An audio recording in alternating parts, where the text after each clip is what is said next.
పాకిస్తాన్ కూడా ఏకంగా భారతదేశం పైన రాత్రికి రాత్రి మిసైళ్లు కానివ్వండి, డ్రోన్లు పంపించి మన కీలకమైన ఇన్స్టాలేషన్స్ పైన అటాక్ చేయాలన్న ఆలోచనలు ఉన్నప్పుడు మన జవాన్లు దేశానికి నిలబడి మేము నిలబడతాం, మేము పోరాడతాం, దేశాన్ని మేము కాపాడుతాం చెప్తాం జరిగింది. కుటుంబాలకి దూరంగా, తల్లిదండ్రులకి దూరంగా వాళ్ళు అక్కడ ఉండి దేశం కోసం అహర్నిశలు నిలబడుతున్న వ్యక్తులు. ఈరోజు జవాన్లు అక్కడ నిలబడారు కనుకనే, పోరాడుతున్నారు కనుకనే భారతీయులు ఆంధ్రులం మనం ఇక్కడ హాయిగా బతికే పరిస్థితి. దాంట్లో మొన్న జరిగిన దాడిలో మన నాయక్ చనిపోతాం జరిగింది.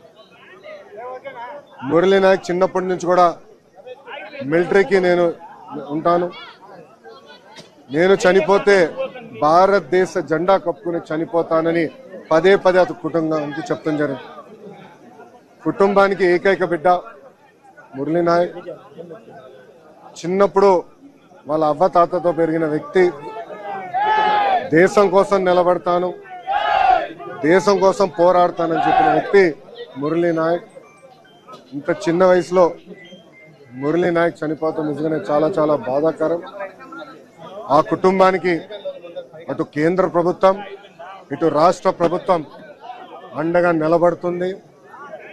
గౌరవ ముఖ్యమంత్రి గారు మాతో మాట్లాడారు, ఉప ముఖ్యమంత్రి గారు, అదేవిధంగా హెల్త్ మంత్రి మన సత్యకుమార్ గారితో మాట్లాడి ఆ కుటుంబానికి ప్రభుత్వం నుంచి ఆర్థిక సాయం కింద 50 లక్షల రూపాయలు, దాంతోపాటు 5 ఎకరాల భూమి, ఇల్లు కట్టుకునేదానికి 300 గజాలు ప్రభుత్వం అందజేస్తాం జరుగుతుంది. అంతేకాకుండా కుటుంబాల కోరిక మేరకు కుటుంబంలో ఎవరికైనా ఉద్యోగం ఇస్తే, ప్రభుత్వ ఉద్యోగం ఇస్తే బాగుంటుందని అడిగారు. కుటుంబంలో అంటే బిడ్డలు ఎవరు లేరు, ఒకే బిడ్డ కనుక తండ్రికి ప్రభుత్వ ఉద్యోగం ఇవ్వాలనేది కూటమి ప్రభుత్వం నిర్ణయిస్తాం జరిగింది.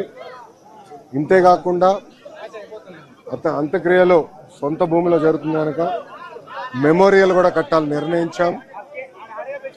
ఇంకో పక్కన జిల్లా హెడ్ క్వార్టర్స్ లో కాంస్య విగ్రహం కూడా ఏర్పాటు చేసి కేవలం తెలుగులే కాదు భారతీయులు మురళీ నాయక్ ని ఆదర్శంగా తీసుకునే విధంగా ప్రభుత్వం ఉంటుందని తెలుపుకుంటూ ఇప్పుడు గౌరవ ఉప ముఖ్యమంత్రి పవన్ ని మాట్లాడాల్సిందిగా కోరుతున్నాను.